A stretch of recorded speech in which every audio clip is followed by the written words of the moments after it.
Bonsoir. La sanction n'a pas tardé. Les ministères de la Santé et des Affaires sociales ont décidé de fermer le laboratoire privé parisien d'Artois à la suite d'une faute commise et reconnue par ses responsables dans la pratique du dépistage du sida. Ce laboratoire procédait pour gagner davantage d'argent à un seul et même examen de plusieurs sérums provenant de différentes personnes. Cette méthode pouvait évidemment brouiller les résultats. Enquête de Patricia Charnelet et François Granier. Fermé pour atteinte à la santé publique. La punition est tombée cet après-midi. Le laboratoire d'Artois est l'un des plus importants de la capitale. Ce sont des techniciennes du labo, soutenues par l'association ACT UP de lutte contre le sida, qui ont mis en cause les méthodes qui y sévissaient pour le dépistage du sida. La règle est d'utiliser un test par personne. Or, dans ce labo, un test était utilisé pour plusieurs patients. Nous mélangions un certain nombre de sang de personnes qui venaient se faire tester au laboratoire. Nous prenions une certaine quantité de ce mélange que nous faisions sur un test unique qui devait servir pour un seul patient. De ce fait, nous pouvions passer à côté d'une certaine séropositivité, donc des débuts de séroconversion, et qui pouvaient fausser les résultats définitifs des malades. En 2 ans, ce laboratoire a ainsi examiné près de 10 000 personnes. Parmi elles, et c'est tout le problème, il y a peut-être des séropositifs qui ne le savent pas aujourd'hui. D'où l'émoi provoqué par cette affaire et le rejet d'une telle méthode de dépistage. Inadmissible, scandaleuse, honteuse, malhonnête. Vous-même, vous êtes à la tête d'un laboratoire privé. Est-ce que vous ne redoutez pas que ce fait jette le discrédit sur les labos en France? C'est pour ça que je suis en colère et je n'accepte pas qu'on salisse la profession avec un mouton noir. Il faut jeter dehors ces gens qui travaillent de cette façon. Pourquoi ce laboratoire mis en cause a-t-il agi ainsi, à votre avis? Ou par dérèglement mental, ou par cupidité. Un test utilisé pour plusieurs personnes était facturé à chaque patient. Et ces clients du labo, que doivent-ils faire? Réponse du ministère. C'est au médecin leur médecin traitant, qui appréciera les conditions dans lesquelles les tests ont été faits et s'il faut effectivement reprendre ces tests. Quant au laboratoire, après la fermeture provisoire, il risque l'arrêt définitif et même la radiation du Conseil de l'ordre de ses médecins dirigeants, sans exclure des poursuites judiciaires. La rubrique médicale s'alourdit d'une bavure mortelle dans une clinique de Vannes dans le Morbihan. 2 patients qui avaient subi une opération chirurgicale sont morts dans d'étranges conditions. Les médecins ne sont pas parvenus à déterminer la cause. Éric Piolet a fait un reportage sur cette bavure. Ce reportage devrait nous parvenir dans quelques instants. Les fautes ou ces bavures ne doivent pas masquer les efforts et les exploits réalisés par le corps médical. Jean-Daniel Flézaquier tient ainsi à donner un espoir à tous ceux qui souffrent du cancer du rein. Ce mal était considéré jusqu'à présent comme intraitable, il ne le serait plus. Cette information apparaît à la veille d'un congrès qui réunira demain à Paris 5000 spécialistes du cancer. La main comme ça, très bien, dans le dos. Ces gestes simples, Rémi Flamet a failli ne jamais les refaire. Il y a 3 ans, en effet, il ne pouvait plus bouger son avant-bras et sa main du côté droit. Les radios faites à l'époque étaient terrifiantes. Des cellules cancéreuses étaient en train de ronger son radius. Des cellules qui avaient disséminé, en fait, à partir d'un cancer du rein. Et son pouce droit était tout simplement en train de disparaître. Le cancer du rein est un cancer extrêmement difficile à traiter. Alors les médecins ont proposé à Rémi Flamet un traitement nouveau, une combinaison de chimiothérapie et d'interleukine 2, une substance qui va doper les défenses naturelles du malade contre le cancer. Un traitement lourd, pénible à supporter, mais au bout du compte, 15 mois plus tard, il n'y avait plus une seule cellule cancéreuse et surtout, les os qui étaient en train de se détruire, comme ici, étaient redevenus en quelque sorte tout neufs. On a cette maladie, on en est conscient, on sait tous les risques qu'il y a, on sait surtout qu'il y a peut-être une échéance rapide, et on vous propose quelque chose, on le prend. En connaissant les inconvénients éventuels que ça pourrait entraîner. On vous a donné toutes les informations sur tout ce qu'il peut y avoir de désagréable autour du traitement? Tout à fait. Je n'ai jamais été surpris en cours de traitement. Tout ce que l'on m'avait prévenu que j'allais avoir, je l'ai eu. Et en bien, comme en déplaisant? Tout à fait, surtout en déplaisant. Nous disposons aujourd'hui de médicaments qui luttent contre les effets secondaires de la chimiothérapie. Vous savez que nous avons des médicaments qui empêchent les malades de vomir, nous avons des médicaments qui empêchent les malades de faire de la fièvre entre les cures de chimiothérapie, donc nous avons affaire à des malades qui sont en meilleur état général. D'autre part, ces traitements aujourd'hui permet dans un certain nombre de cas de guérir les malades alors qu'il y a 10 ou 15 ans, pour la plupart d'entre eux, nous n'arrivions qu'à prolonger leur espérance de vie. Guérison et cancer, deux mots qu'on n'osait jamais accoler. Et pourtant, aujourd'hui, il faudra fort heureusement s'y habituer de plus en plus souvent. Aventure terminus. Bob Denard avait le mal du pays. Il a donc décidé de rentrer en France après 12 ans d'absence, mais pour se retrouver aussitôt en prison. Le dernier des affreux, inculpé d'assassinat et de vol aggravé, finit ainsi dans la solitude et le dénuement, une vie de mercenaire plus que rocambolesque. Reportage de Philippe Boissry, Gilles Dobler et Philippe Turpot. Il faudra bien qu'il s'y fasse, son entourage n'est plus composé de mercenaires, mais de policiers. Dès son arrivée à Paris, Bob Denard a été interpellé par la police de l'air et des frontières. Il a contre lui pas moins de 2 mandats d'arrêt internationaux et une condamnation par défaut à 5 ans de prison, et même plus de papier d'identité français. L'homme n'a pas encore perdu ses vieilles habitudes et il salue les journalistes comme il saluerait ses troupes. Mais c'est avec la justice qu'il a rendez-vous. Sur le parcours qui le mène au palais de justice, il peut repenser à sa défense. Chantal Perdry, juge d'instruction, compte lui demander des comptes pour cela. Son séjour aux Comores, il était chargé de la sécurité du président. Ce dernier est mort assassiné en 89. Denard est soupçonné d'en être le responsable. Il a expliqué que cette tragédie était le résultat d'un accident et qu'il n'avait jamais été de près ou de loin mêlé à cette malheureuse tragédie. Il a été plus Sauf précis sur pour en avoir été tristement le témoin. Bob Denard peut profiter de Notre-Dame, il ne la reverra plus avant un certain temps. Le juge n'a pas retenu ses arguments. Il est inculpé d'assassinat et vol aggravé et placé sous mandat de dépôt. Sa venue au palais de justice lui aura valu aussi de s'entendre signifier sa condamnation par défaut pour son coup d'état manqué et meurtrier au Bénin en 77. Il a fait opposition et sera rejugé, mais en attendant c'est ici, à la prison de la Santé, qu'il passera sa première nuit en France. Il pourra repenser à tous ses autres coups de force, oubliés par la justice, du Congo au Yémen et du Kurdistan au Tchad. Les écologistes continuent de donner le tournis aux hommes politiques qui, à gauche comme à droite, se posent la même question. Mais avec qui sont-ils? Pascal Golomer nous aide à comprendre. Les premiers députés écologistes ne sont pas encore nés, mais on ne compte plus ceux qui lorgnent déjà sur le berceau. Aujourd'hui, c'est la droite qui se dit prête à gouverner avec eux. Et parmi les plus fervents supporters de l'ouverture, 2 présidents de région. Gérard Longuet, en Lorraine, et Charles Millon, en Rhône-Alpes. 2 présidents qui doivent aux voix écologistes l'adoption de leur budget, légèrement teinté de vert pour l'occasion. On constate que ce n'est ni du débauchage, ni du racolage, que c'est en fait la conclusion d'un contrat sur des projets. Et je crois que ce qui a été fait en région, ce qui se fait en région, peut demain se poursuivre au niveau national. Un enthousiasme pas forcément communicatif. Au RPR, on veut bien accueillir les écologistes dans le gouvernement, mais à une condition, qu'ils adoptent le programme de l'opposition, rien de moins. Le moment venu, si des hommes venus d'ailleurs que de l'UDF et du RPR s'associent à un projet commun, je n'y verrai pour ma part que des avantages.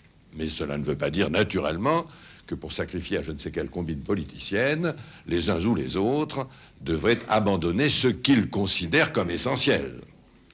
La réponse des écologistes, floue chez Brice Lalonde, qui prône un gouvernement d'union provisoire entre modérés jusqu'au présidentiel, mais sans parler de programme. Un programme, c'est justement ce qu'exigent les Verts pour participer à un gouvernement de droite. Il n'est pas question pour moi de jouer les ouvertures. Il n'est pas question pour moi de jouer les cautions d'un gouvernement. Les électeurs, eux, paraissent avoir choisi. Si l'on en croit un récent sondage, 80% d'entre eux souhaitent des ministres écolos dans un gouvernement UDF-RPR. C'est en toute sérénité que Jacques Chirac a présenté aujourd'hui les candidats de l'opposition à Paris. Sérénité renforcée par une forte conviction. Le président du RPR est persuadé de les faire élire tous députés en mars prochain. Cela s'appelle le Grand Chelem.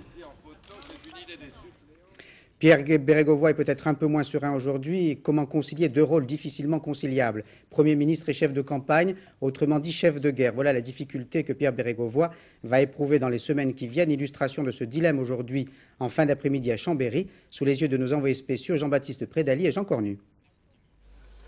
À Chambéry, cet après-midi, Pierre Bérégovoy avait beaucoup à faire. Par exemple, inaugurer la médiathèque de la ville, découvrir un des grands travaux du septennat.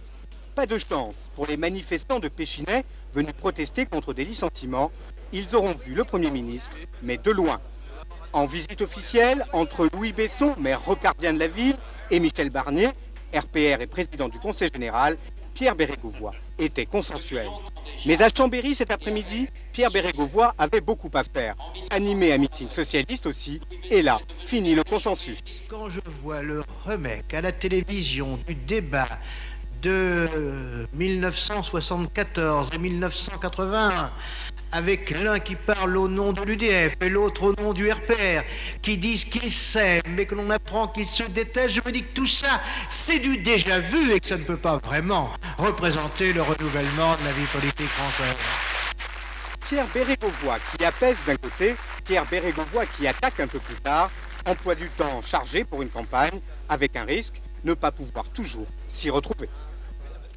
Oublions ces péripéties et parlons du fond, c'est-à-dire de la crise économique et sociale qui alimentera le débat électoral, une crise que le gouvernement veut atténuer.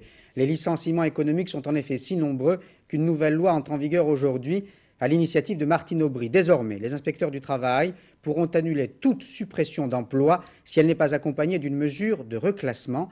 Certaines entreprises ont tout de même pris les devants. Léo Lamberton et Pascal Pueyo nous montrent l'exemple de Yoplait en région parisienne. La nouvelle est tombée il y a quelques jours. En juin, l'usine d'Ivry n'existera plus. Depuis un an, c'est la guerre dans le yaourt. Concurrence acharnée, consommation en baisse. Yoplait décide de regrouper ses forces et de ne garder que les grosses unités de production. Ivry et ses 30 000 tonnes de yaourt par an n'a pas fait le poids. Les 130 salariés de l'usine sont tous touchés. Un plan social dur, mais pour la direction, la nouvelle loi ne va pas l'obliger à revoir sa copie. Cette disposition qui entre en vigueur aujourd'hui ne changera pas notre façon de conduire les plans sociaux, puisque nous avions déjà intégré dans nos plans sociaux cette recherche d'emploi, disons toute mesure favorisant l'obtention d'un nouvel emploi. Le plan social n'est pas définitivement bouclé. Il prévoit de reclasser plus de la moitié des salariés, soit dans d'autres usines du groupe, soit à l'extérieur.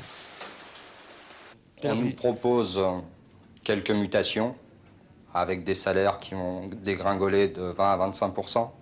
On va nous proposer des mutations, enfin des postes extérieurs à l'entreprise par le biais des fournisseurs. Mais bon, ça c'est des postes qui peuvent être créés artificiellement. Et puis bon, au bout de 3 mois, on pourra leur dire, en fait, on n'a plus de travail pour vous. Donc, je pense pas que les mesures soient bonnes. Yoplait devrait recevoir l'aval de l'inspection du travail. Mais à Ivry, les syndicats restent critiques.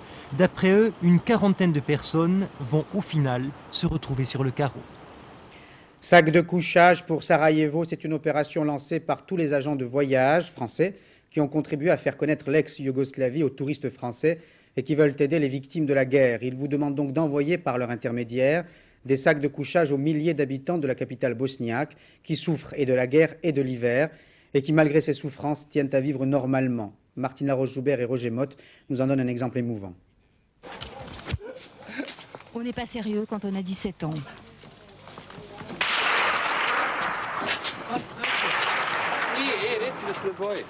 À Sarajevo, moins qu'ailleurs.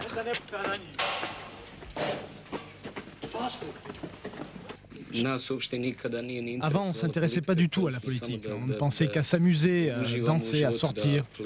Aujourd'hui, quand je vois un clip de rock, ça me semble totalement irréel. J'ai l'impression que ça vient de la planète Mars.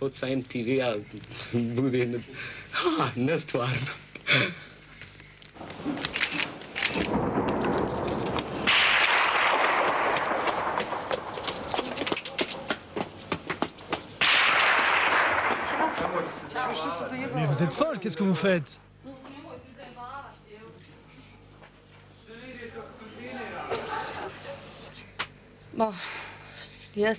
Bien sûr que j'ai peur des snipers. Je cours avec mes copines. Mais quand il y a du brouillard, c'est moins dangereux. À 17 ans, on est trop âgé pour rester avec ses parents, mais pas assez pour combattre. Alors on tente de vivre son adolescence, malgré la guerre.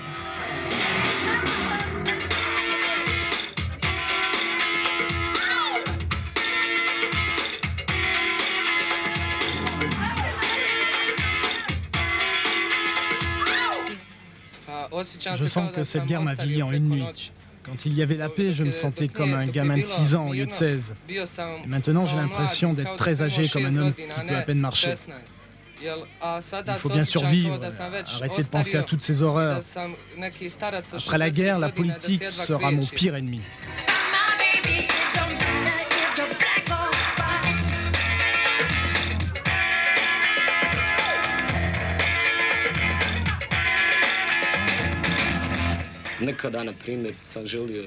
Avant, j'avais envie de Ferrari, de belles filles.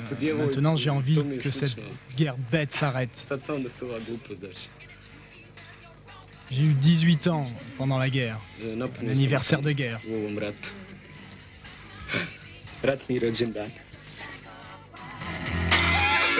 La guerre a commencé ici le 6 avril. Encore 2 mois, si rien ne change, ils subiront tous le même anniversaire de guerre. Opération porte ouverte au Conseil des ministres des 12 à Bruxelles. La réunion a été filmée et retransmise en direct par la chaîne Euronews. Belle initiative destinée à dissiper tous les soupçons qui pèsent sur les eurocrates. Mais les journalistes spectateurs, décidément très exigeants, ont été, semble-t-il, déçus. Dominique Martineau nous dit pourquoi. À 12h30, c'était une affaire réglée. Le président danois du Conseil des ministres des 12 mettait fin à 2 heures de discours monologue et annonçait que ses collègues allaient enfin pouvoir se retrouver entre eux pour travailler. Circuler, il n'y a plus rien à voir, commentait en souriant un conseiller. La retransmission en direct des débats ministériels, tenus secrets jusqu'alors, soulevait, il est vrai, bien des critiques. Les Belges notamment avaient prédit l'inefficacité des travaux. Ce qu'on a vécu ce matin, c'était la lecture de discours qui avait été préparé longtemps d'avance. Donc pour moi, je m'excuse beaucoup, mais c'est une perte de temps. Perte de temps aussi pour les luxembourgeois qui plaident la confidentialité afin de rapprocher les points de vue trop souvent divergents. Les débats sont très vifs. Il y a des positions inconciliables, comme par exemple sur la reconnaissance ou non de la Macédoine, pour parler d'un problème politique, ou sur nos relations avec les États-Unis, pour parler du dossier GATT. Ne vous fiez donc pas à leur sourire, il semblerait que nos ministres perdent parfois leur calme. L'un des participants se souvient, lors d'une discussion récente sur le mauvais état des pétroliers en circulation, chacun a violemment pris à partie la Grèce. Le ton est monté très haut, raconte ce conseiller. Pour conclure, impossible de rendre public de tels débats. Une première en direct qui serait donc à ranger dans le chapitre de l'information spectacle ou de l'opération langue de bois plutôt que dans celui de la transparence. Le ministre de l'Environnement, plus royaliste que le roi, en l'occurrence plus écolo que les écolos. Ségolène Royal persiste. Il y a bien en France, dit-elle, 553 sites industriels pollués. Certaines associations la trouvent trop sévère. Pour en avoir le cœur net, Marc Maisonneuve et Pascal Ponce se sont rendus en Basse-Normandie. Sur les 14 sites dénoncés par le ministre, 13 ne poseraient aucun problème, à l'image de Mondeville. Un terrain de football en apparence banal. Un site pollué par des engrais chimiques selon le ministère de l'Environnement dans son recensement du 31 décembre 92. Seul problème, la Cophase, la fabrique d'engrais, a fermé son usine en 75 et assaini les terrains en 81 pour la bagatelle de 700 000 francs. Tous les rapports d'expertise du Bureau de recherche géologique le prouvent. À Mondeville, on a beau avoir l'étiquette socialiste, comme son ministre, on goûte assez peu l'étiquette de pollueur. Je dis que c'est infantile de traiter le problème de l'environnement comme ça. C'est infantile, on n'a pas idée de lancer comme ça en l'air, sans savoir, sans avoir contrôlé. La dépollution, c'est un acte scientifique rigoureux. Ce n'est pas seulement du verbiage. Et je redis ici que les techniciens, les spécialistes ont fait un bon travail. Sur le site de l'usine, on a remplacé la terre polluée par de la terre de la plaine de Caen, puis on a placé un film plastique pour empêcher tout contact avec la nappe phréatique. Au Conseil régional de Basse-Normandie, on constate ici que Paris est en campagne. Qu'un ministre fasse de la politique, ça me paraît normal. Ce qu'il est moins, c'est qu'en l'occurrence, ce soit contre son camp. Enfin, c'est ce qui se dit à Mondeville, où les électeurs tranquilles n'ont guère apprécié d'être pris pour ce qu'ils ne sont pas, des pollués. Oui. Poséidon ressuscite, le dieu grec des mers prend la forme d'un satellite franco-américain qui du ciel va observer les océans et tout nous dire sur la vitesse des vents ou les courants marins. À 1300 km d'altitude, Poséidon sera capable d'évaluer la hauteur d'une vaguelette et peut nous apprendre en 10 jours ce que l'homme n'a pas réussi à voir ou percevoir en 100 ans. Patrick Esther. Sur ce compact disque, la véritable vedette à la mode, la Terre. Pourtant, cet enregistrement, vous ne l'achèterez jamais. Il ne s'agit pas de musique, mais d'une coproduction NASA, Centre national d'études spatiales. 300 millions d'informations sur les vitesses des vents à la surface des océans, sur la hauteur des vagues à 3 cm près. Une coproduction réalisée non pas grâce à un micro et un orchestre, mais grâce à un satellite extraordinaire, Topex Poséidon. Placé en orbite à 1300 km d'altitude le 10 août dernier, ce satellite franco-américain commence à fournir des informations d'une incroyable précision à plus de 2000 chercheurs. L'engin survole la majeure partie des océans tous les 10 jours et enregistre la hauteur des vagues en n'importe quel point du globe, mais aussi la vitesse du vent et la topographie, c'est-à-dire le relief des océans. Un relief dû en grande partie aux courants marins. Gulf Stream, Kuroshio et courant circumpolaire antarctique. La précision atteinte par Topex Poséidon va maintenant permettre de mieux comprendre les grands systèmes océaniques. Durant ses 10 premiers jours de service, le satellite a déjà permis de dresser une carte aussi précise que celle rassemblant tous les travaux effectués depuis un siècle par des milliers de techniciens et de chercheurs. Grâce à lui, on a pu constater que l'Atlantique Nord est en pente. À New York, son niveau est de 70 cm plus élevé qu'à Cherbourg.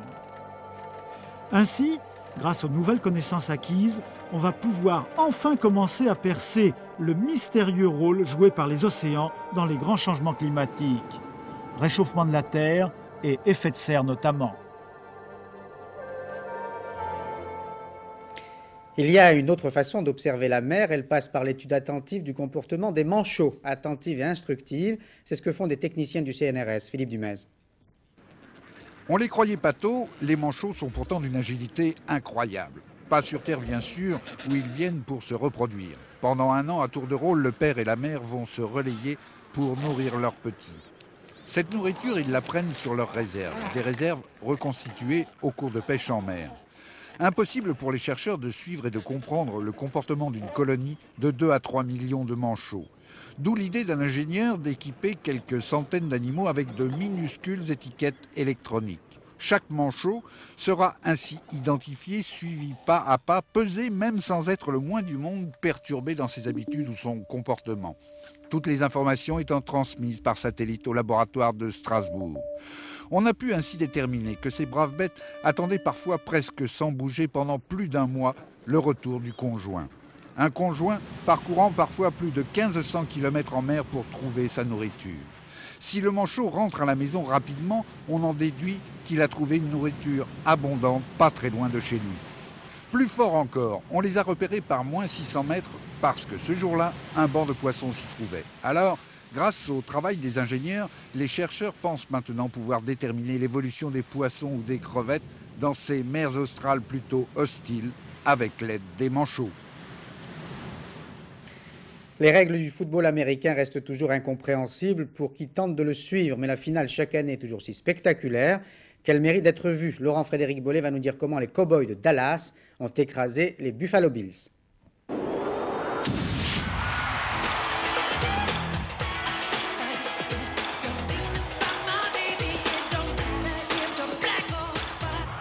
Si Jésus était vivant, il irait au Super Bowl. Voilà le genre de phrase que n'ont pas peur de prononcer les Américains. Mais après tout, Jésus en aurait eu pour son argent, Michael Jackson lui-même à la mi-temps, la patrouille des États-Unis en ouverture, et l'hymne américain interprété par le monsieur et traduit pour les sourds par la dame. Oui, décidément, les Américains ont depuis longtemps compris une chose, quand il y a du sport, il doit aussi y avoir du spectacle.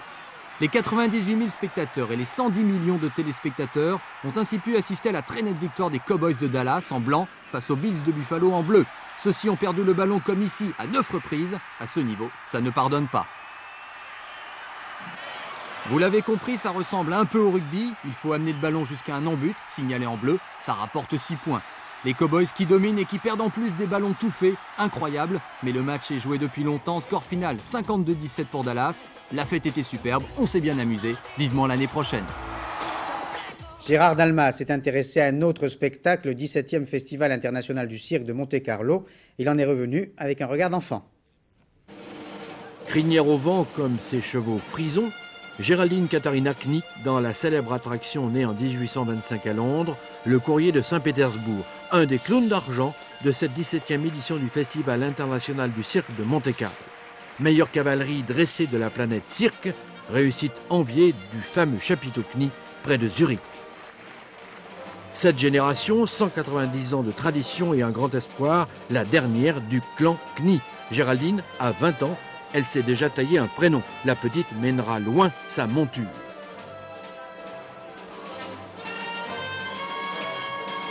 Depuis ses 2 ans, Géraldine monte sous la direction du dresseur Knie, Freddy, qui n'est autre que son père, évidemment présent, l'œil sur tout, ainsi que le cousin, Franco Knie, le régisseur veillant sur l'intendance dès le petit matin pour la répétition quotidienne.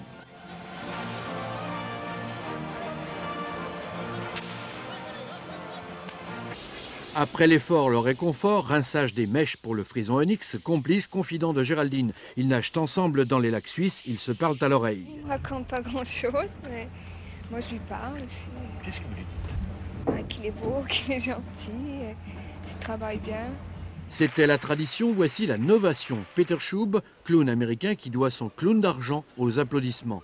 Mais parmi les 25 attractions sélectionnées par le prince Régnier, sur la centaine de cassettes de candidature, un numéro a fait lever toutes les têtes, battre tous les cœurs. Les Carillons russes, également clown d'argent 93. Signature Valentin Knouchev, ancien chorégraphe au Bolchoï, le Jean-Paul Goude russe. Véritable et vertigineuse mise en scène, à 15 mètres du sol, les Carillons russes ont sonné très fort. Créateur du festival, devenu expert de la piste aux étoiles, le prince Régnier éprouve de l'affection pour les animaux du cirque, qui le lui rendent bien. Un télégramme nous est parvenu de Jérusalem. Israël est d'accord pour permettre le retour d'une centaine de Palestiniens expulsés vers le Liban. Je vous rappelle qu'Israël avait expulsé 400 Palestiniens membres du mouvement Hamas vers le Liban. Et bien donc nous apprenons à l'instant qu'une centaine de ces Palestiniens pourront revenir. Le dernier reportage de ce journal portera sur un nouveau salon à Paris, filmé comme d'habitude par Marie-Josée Le Picard et Didier Dahan. Il y a 1000 façons de le présenter et j'ai choisi la voie la plus pudique. Il y est question de froufrou. Le regard masculin sur le corps des vêtus n'est pas toujours tendre. Au salon de la lingerie féminine, il est carrément mercantile. Et tout paraît bon pour attirer le regard et promettre autre chose que de la vente textile. L'imagination n'a pas de borne quand il s'agit de vendre des collants fantaisie, toujours très demandés car si les jupes sont longues, elles sont aussi fendues. La toute nouvelle collection de Sonia Rykiel garde, elle, une certaine discrétion. Toujours en noir, paillettes du soir, torsade du jour, le glamour peut valoir jusqu'à 700 francs. Chez Golden Lady, ne rêvez pas, le sachet de collants n'est pas une pochette surprise. Jaguar blanche et star blonde en prime. Pour les collants et les bas unis, c'est le lycra qui a fait bondir les prix.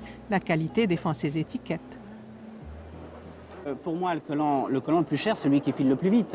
Donc un collant qui dure longtemps, c'est un collant qui n'est pas cher. Ben oui, mais quand les hommes parlent d'investissement, les femmes plus myopes pensent dépenses. Lingerie de nuit?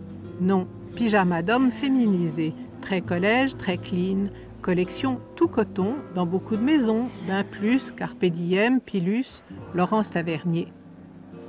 Je crois qu'il y a toute une catégorie de femmes qui n'ont pas envie de jouer les stars. Et je crois que c'est ce même type de femmes qui est concerné par la mode d'une manière générale. Et que les chemises de nuit ou les pyjamas tels qu'ils étaient conçus dans le temps, bon, c'est un petit peu terminé. Dans le même esprit, vedette du salon, une lingerie toute simple chez Intima Chérie, soutien-gorge moulé qui ne marque pas sous le t-shirt. Et dans la vague écolo, une collection tout coton baptisée ci-dessous. Adieu les dessous aguichants des grands-mères. Vous auriez dû voir les grands yeux de Sophie Davant, qui n'a pas manqué une seule image, qui sera, je vous rassure ou pas, je ne sais pas, beaucoup plus habillée. Il fait si froid. Donc Sophie Davant dans quelques instants pour la météo. Ensuite à 20h50, un film, Traqué et eux de Ridley Scott. 22h40, le magazine de François de Closet qui vous parlera des dinosaures. Et à 23h55, Catherine Sellac vous présentera le dernier journal. Gérard Leclerc recevra demain à 7h50 François Dalle, l'ancien président de L'Oréal. Bonne soirée sur France 2, à demain 20h. Bonsoir.